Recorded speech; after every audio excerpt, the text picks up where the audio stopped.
Chums, a short story by Maxim Gorky. 1. One of them was called Jig-Leg, and the other Hopeful, and they were thieves by profession. They lived on the outskirts of the town, in the suburb that straggled strangely along the gully, in one of those crazy shanties compounded of clay and half-rotten wood, probably the rubbish sweepings chucked down the gully. The Chums went a-thieving in the villages adjoining the town, for in the town itself it was difficult to thieve, and their neighbours in the suburb were not worth robbing. Both of them were cautious, modest chaps. They were not above appropriating a piece of cloth, a peasant's coarse coat, or an axe, a bit of harness, a shirt, or a hen, and they always gave a very wide berth for a very long time to any village where they happened to cop anything. But despite such a sensible mode of procedure, the suburban moujiks knew them very well, and occasionally threatened to beat them to death. But the moujiks, so far, had never got their opportunity, and the bones of the two friends were still whole, though they had followed their profession and heard the threats of the moujiks for quite 6 years. Jig-Leg was a man of about 40 years of age, tall, scraggy, haggard and muscular. He walked with his head bent earthwards, his long arms folded behind his back, with a leisurely but spacious stride, and as he walked, he always glanced on every side of him, with his restlessly keen and anxiously puckered-up eyes. The hair of his head he clipped short, his beard he shaved. His thick, dark grey military moustaches hid his mouth, giving to his face a sort of grim and savage expression. His left leg must have been twisted or broken, and had grown in such a way as to become longer than the right leg. When he raised it as he strode along, it used to leap into the air and make a sweep sideways, and to this peculiarity of his gait he owed his nickname.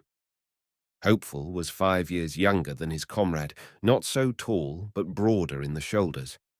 He frequently had a hollow cough, and his bony face, overgrown by a large black beard streaked with grey, was a screen to his morbidly yellow complexion.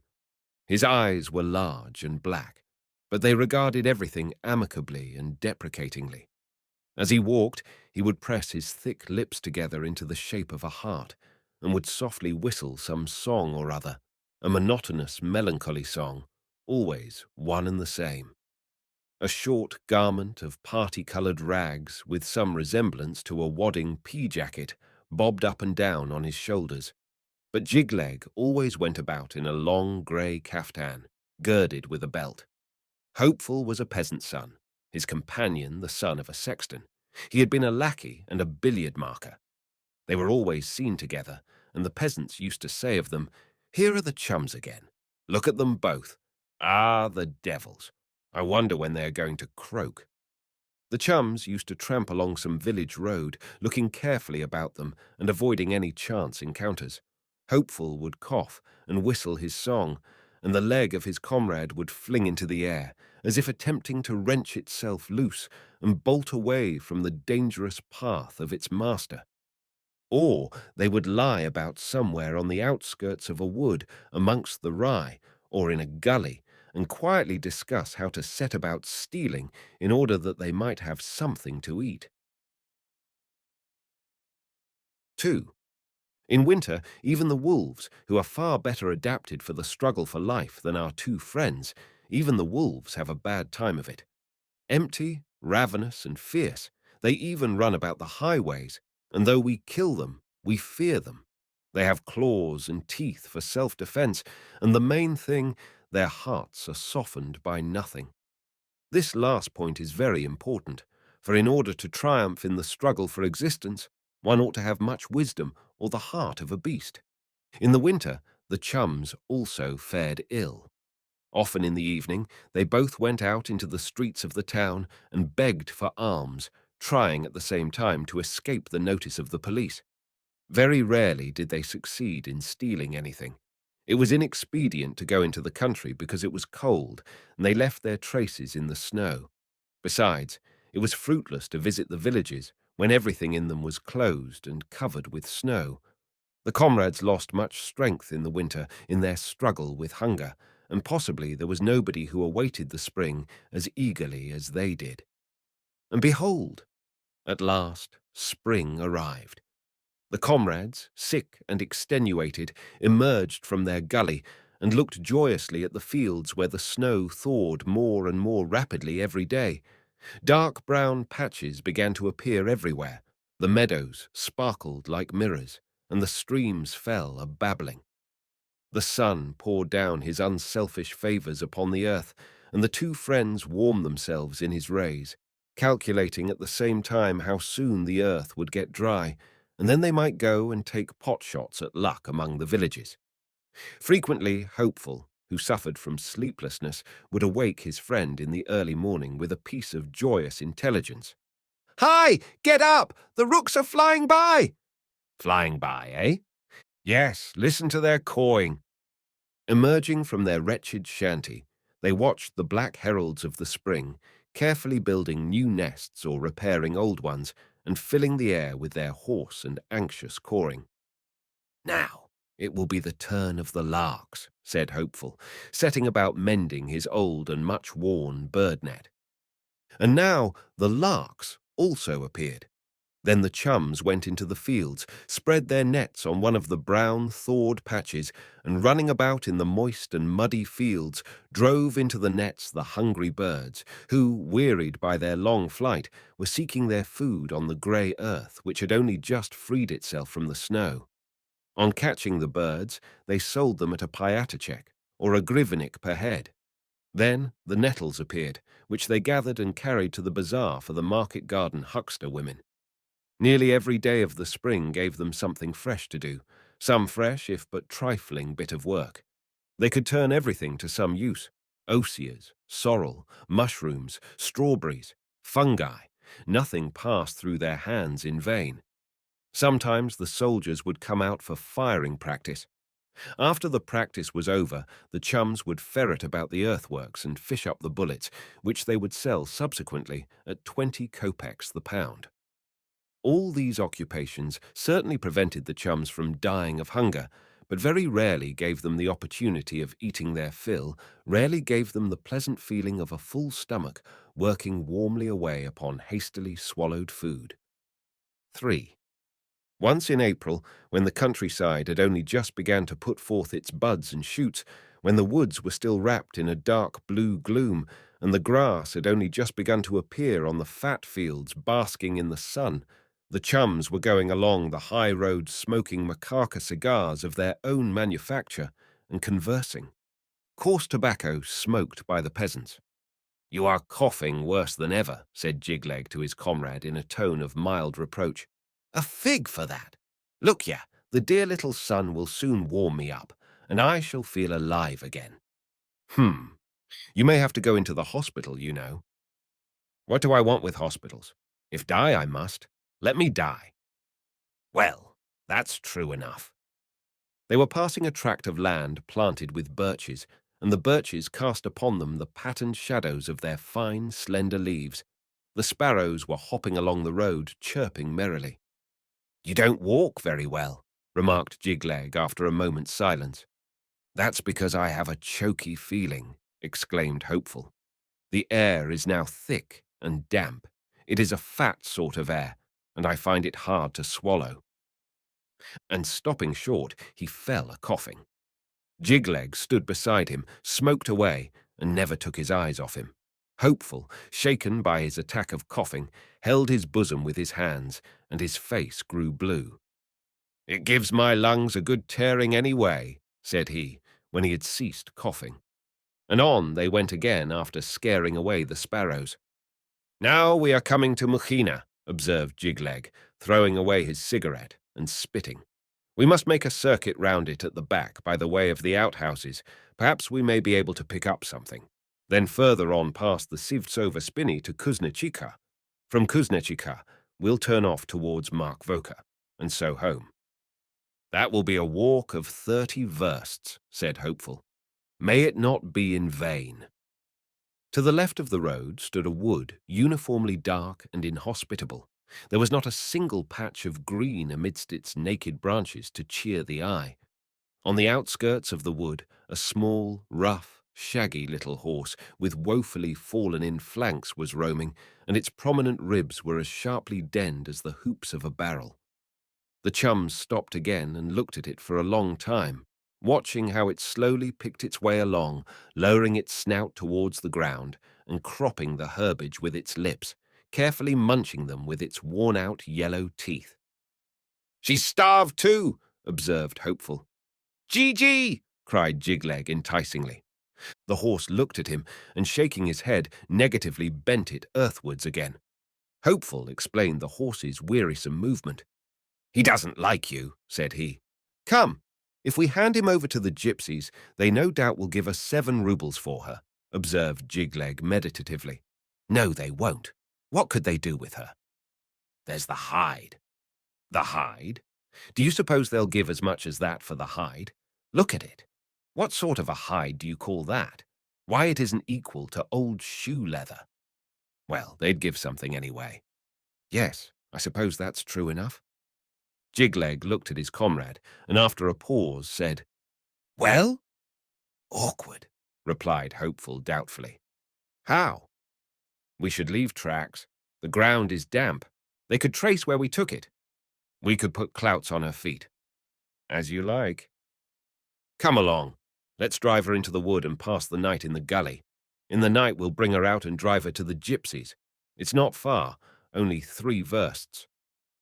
"Let's go then," said Hopeful, shaking his head. "A bird in the bush, you know. But suppose something comes of it." "Nothing will come of it," said Jig-Leg with conviction. They quitted the road, and after glancing carefully around them, entered the wood. The horse looked at them, snorted, waved her tail, and again fell to munching the withered grass. 4. At the bottom of the deep sylvan hollow it was dark, damp, and still. The murmuring of the stream was borne through the silence, monotonous and melancholy, like a lament. From the steep sides of the gully above waved the naked branches of the hazels, dwarf cherries, and maples. Here and there the roots of the trees, saturated with the spring water, projected helplessly out of the ground. The forest was still dead. The gloom of evening magnified the lifeless monotony of its hues and the sad silence lurking within it, which had something of the gloomy and triumphant repose of an old churchyard.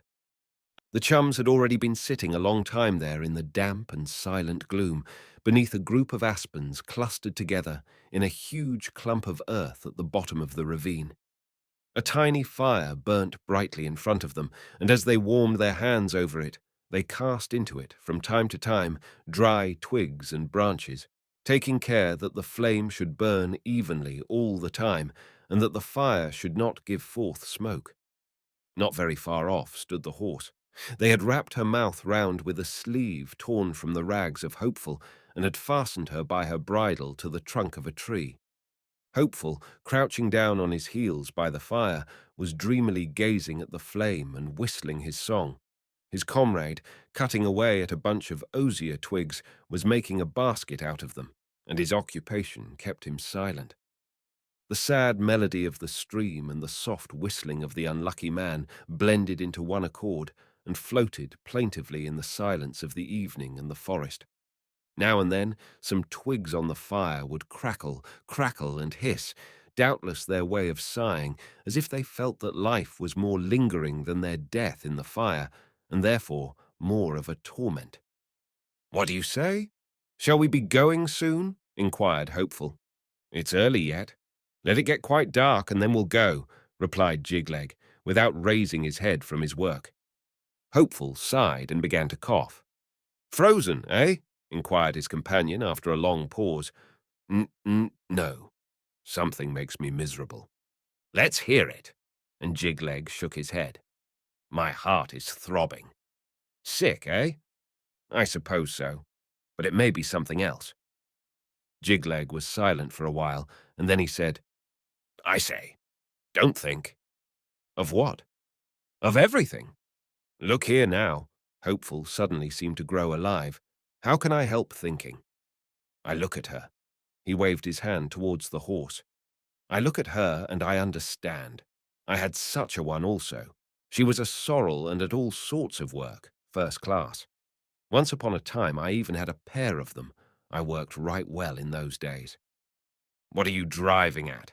asked Jig-Leg curtly and coldly. "I don't like this sort of thing in you. You set up the bagpipes and begin to groan. What's the good?"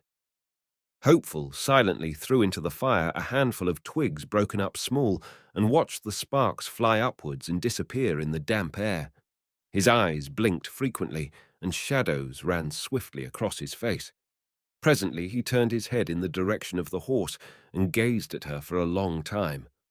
The horse was standing motionless, as if rooted in the ground. Her head, distorted out of recognition by the wrapping, was hanging down. "We must take a single-minded view of things," said Jig-Leg, severely and emphatically. "Our life is a day and a night, 24 hours, and that's all.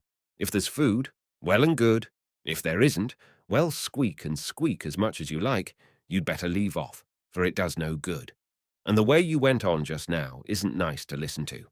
It's because you're sick, that's what it is." "It must be because I'm sick, I suppose," agreed Hopeful meekly, but after a brief silence he added, "But it may be owing to a weak heart." "And that's because your heart is sick," declared Jig-Leg categorically. He bit through the osier twigs, waved them over his head, cut the air with a shrill whistle, and said severely, "I'm right enough, you see.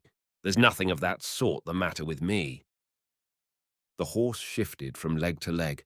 A branch cracked somewhere. Some earth plumped into the stream, introducing some fresh notes into its quiet melody. Then, from some whither, two little birds started up and flew along the gully, screeching uneasily. Hopeful followed them with his eyes and remarked quietly, "What birds are those? If they are starlings, they have no business in this forest. They are mostly around dwelling places. I suppose they are silk, tails, lots of them about. They may be crossbills. Or Bombicilla garula, Loxia curvirostra. It's too early for crossbills. And besides, what does a crossbill want in a fir wood? It has no business there. They can only be silk tails." "All right, drop 'em." "Oh, certainly," agreed Hopeful, and he sighed heavily for some reason or other. The work in the hands of Jig-Leg progressed rapidly. He had already woven the bottom of the basket and was skillfully making the sides. He cut the osiers with his knife, bit them through with his teeth, bent and twined them, and snorted from time to time whenever he gave a tug at his bristling moustaches. Hopeful looked sometimes at him, sometimes at the horse, which seemed to have petrified into its dejected pose, and sometimes at the sky, already almost nocturnal, but without stars.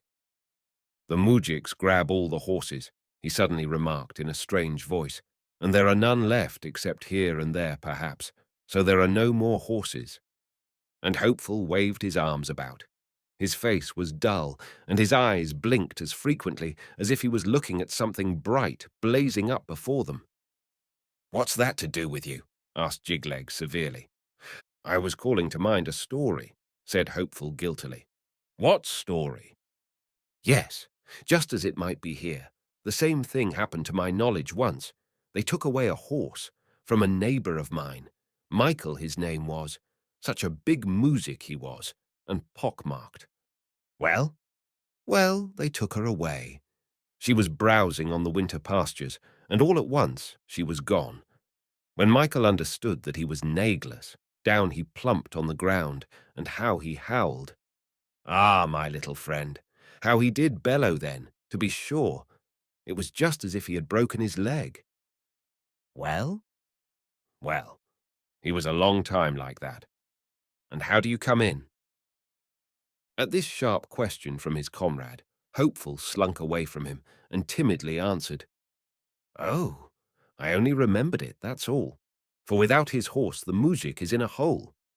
"I tell you what it is," began Jig-Leg severely, looking Hopeful straight in the face. "Chuck it! Do you hear? There's no sense in what you say. Do you understand? Michael, your neighbor indeed. What's it got to do with you?" "Anyhow, it's a pity," objected Hopeful, shrugging his shoulders. "A pity? Good heavens! And is there anyone who ever takes pity on us?"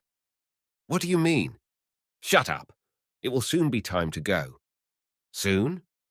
Yes. Hopeful moved a little towards the fire, poked it with his stick, and looking askance at Jig-Leg, who was once more immersed in his work, said softly and beseechingly, "Hadn't we better let her go?" "It's your low nature that makes you talk like that," exclaimed Jig-Leg angrily. The horse.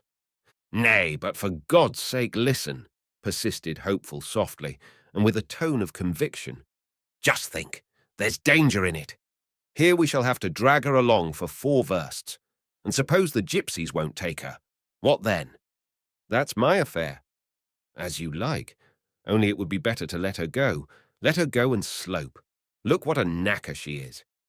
Jig-Leg was silent, but his fingers moved more quickly than ever. "How much would they give for her, I should like to know, in case they gave anything at all?" persisted Hopeful, quietly but stubbornly. "And now it's the best time. It will be dark immediately. If we go along the gully, we shall come out at Dubenka.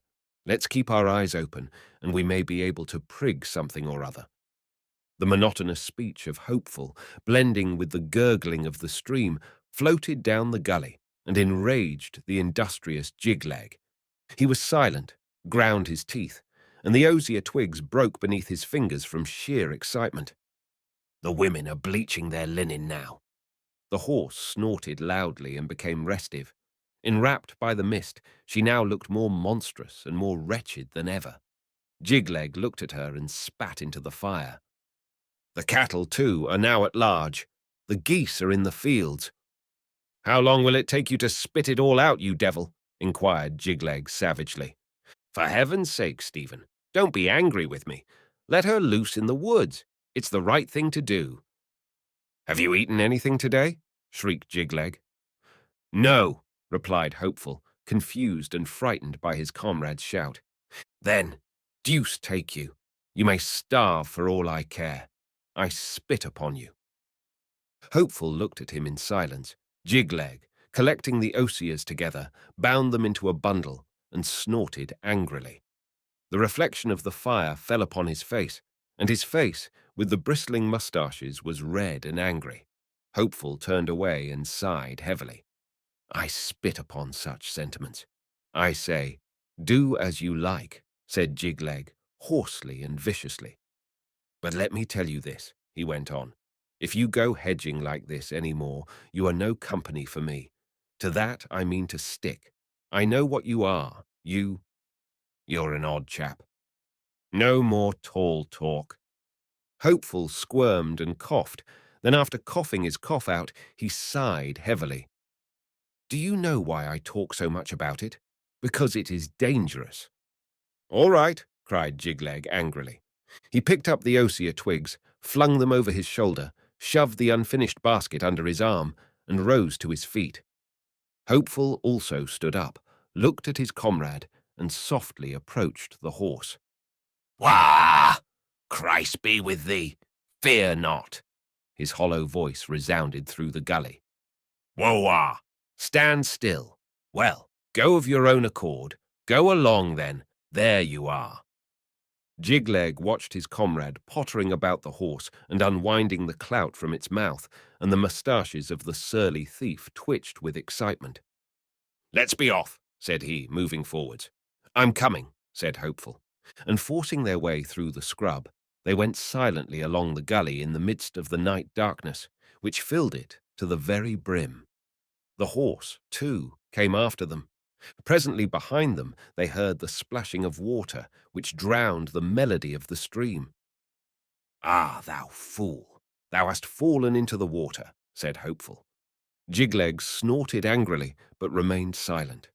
In the dark, amidst the gloomy silence of the ravine, resounded the gentle crackling of twigs.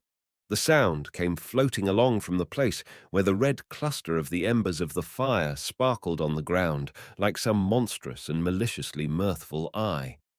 The moon arose. Her transparent radiance filled the ravine with a mist-like gloom. The shadows fell on every side, making the forest all the denser, and the silence therein more complete and more austere. The white stems of the birches, silvered over by the moon, stood out like wax candles against the darker ground of the oaks, elms, and brushwood. The chums walked along the bottom of the ravine in silence. It was hard going. Sometimes their feet stumbled. Sometimes they sank deep in the mire. Hopeful frequently panted, and a whistling, wheezing, rattling sound came from his breast, just as if a lot of large clocks that had not been cleaned for a long time were stowed away there. Jig-Leg went in front. The shadow of his lofty and erect figure fell upon Hopeful.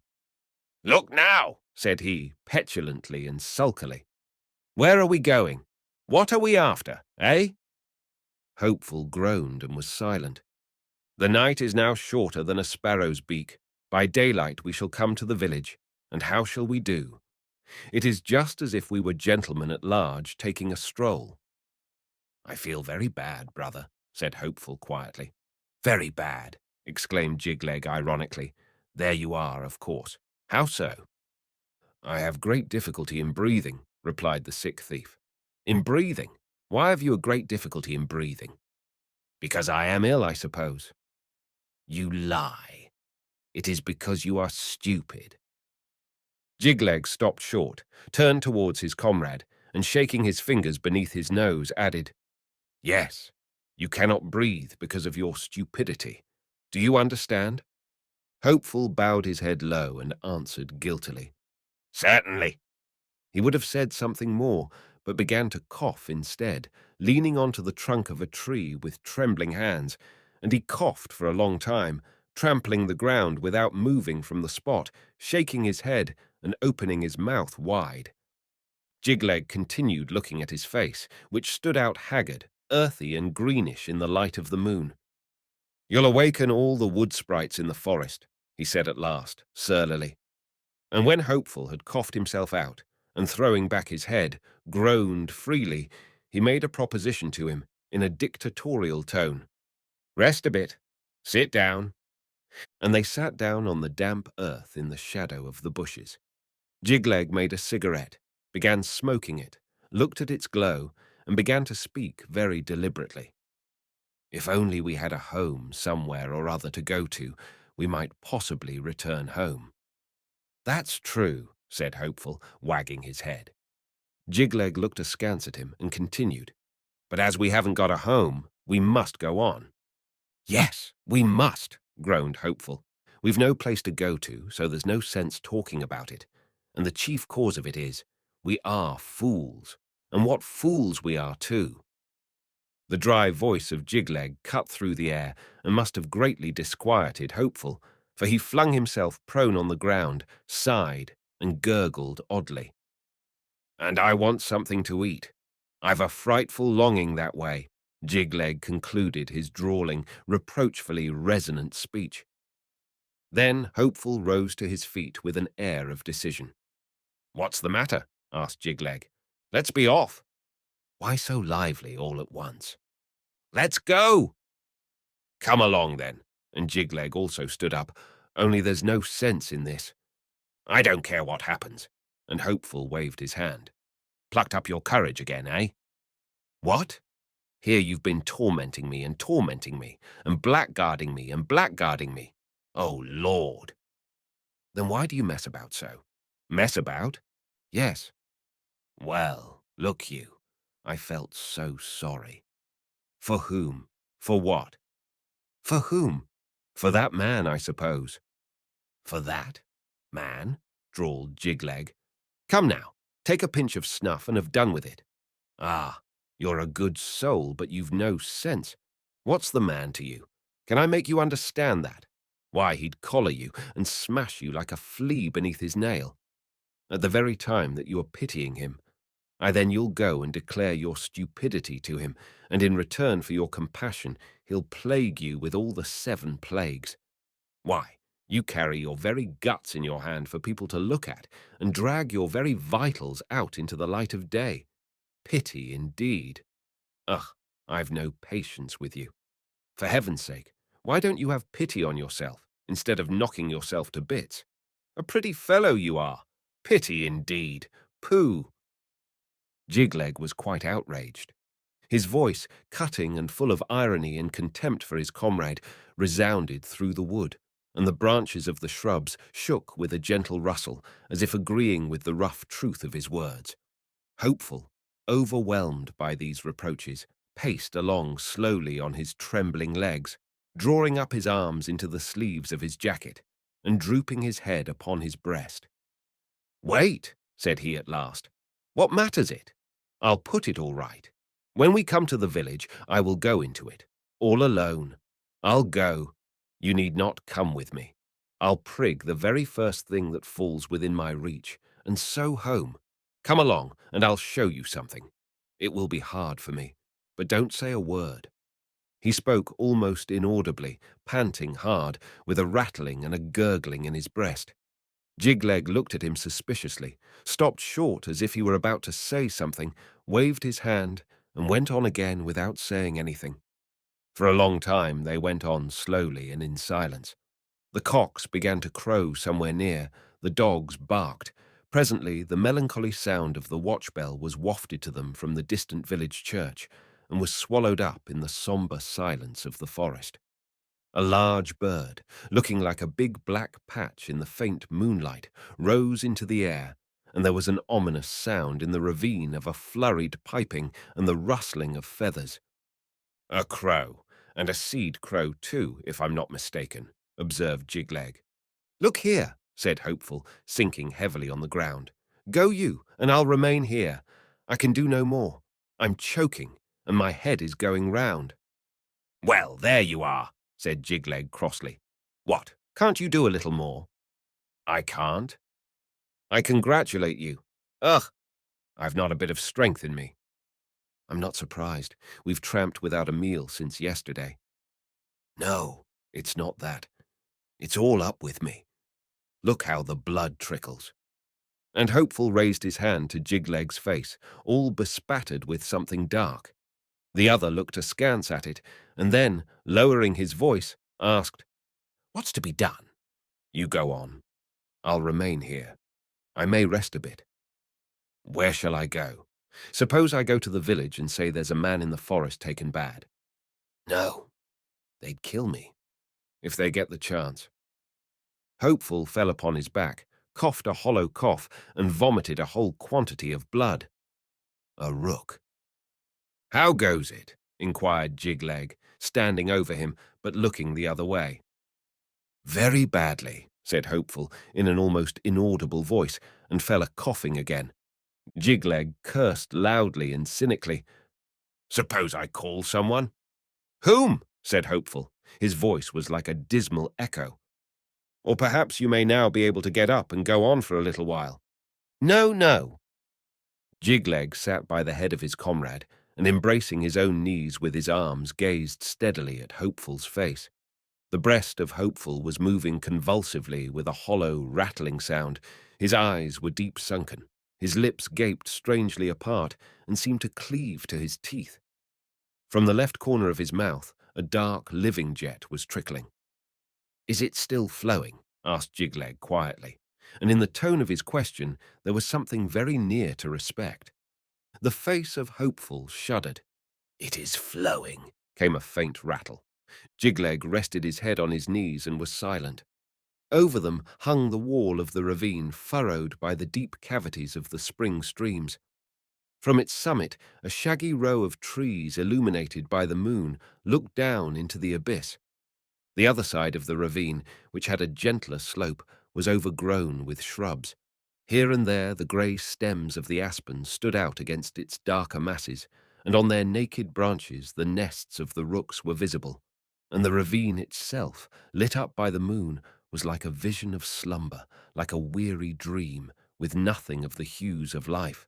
And the quiet gurgling of the stream magnified its lifelessness still more and overshadowed its melancholy silence. "I am dying," whispered Hopeful in a scarce, audible voice, and immediately afterwards he repeated in a loud and clear voice, "I am dying, Stephen." Jig-Leg trembled all over, wriggled, snorted, and raising his head from his knees said, awkwardly, very gently, and as if fearing to disturb something, Oh, you've not come to that. Don't be afraid. Quite impossible. This is such a simple thing. Why, it's nothing, my brother. God bless me. Oh, Lord Jesus Christ, sighed Hopeful heavily. It's nothing at all, whispered Jig-Leg, bending over his comrade's face. Just you keep quiet for a bit. Maybe it will pass over. But Hopeful began to cough, and a new sound was audible in his breast, just as if a wet clout was being smacked against his ribs. Jig-Leg looked at him and twirled his moustaches in silence. Having coughed himself out, Hopeful began to pant loudly and uninterruptedly, just as if he were running away somewhere with all his might. For a long time he panted like this. Then he said, "Forgive me, Stephen. If anything, that horse you know. Forgive me, little brother." "You forgive me," interrupted Jig-Leg, and after a pause he added, "And I, whither shall I go, and how will it be with me?" "It doesn't matter. May the Lord give thee." He sighed without finishing his sentence and was silent. Then he began to make a rattling sound. Then he stretched out his legs. One of them he jerked sideways. Jig-Leg gazed at him without once removing his eyes. A few moments passed as long as hours. Suddenly, Hopeful raised his head, but immediately it fell helplessly back onto the ground. "What, my brother?" said Jig-Leg, leaning over him. But he answered no more, but lay there quiet and motionless. The sour-visaged Jig-Leg remained sitting by his chum a few minutes longer. Then he arose, took off his hat, crossed himself, and slowly went on his way along the ravine. His face was peaked, his eyebrows and moustaches were bristling, and he walked as firmly as if he wanted to beat the earth with his feet and do her a mischief. The day was already breaking. The sky was grey and cheerless. A savage silence prevailed in the ravine. Only the stream, disturbing no one, uttered its monotonous, melancholy speech. But hark, there's a rustle. Maybe a clump of earth has rolled down the side of the ravine. The rook awakes, and croaking uneasily, flies off elsewhere. Presently, a titmouse utters her cry. In the damp, cold air of the ravine sounds don't live long. They arise and immediately vanish. The end.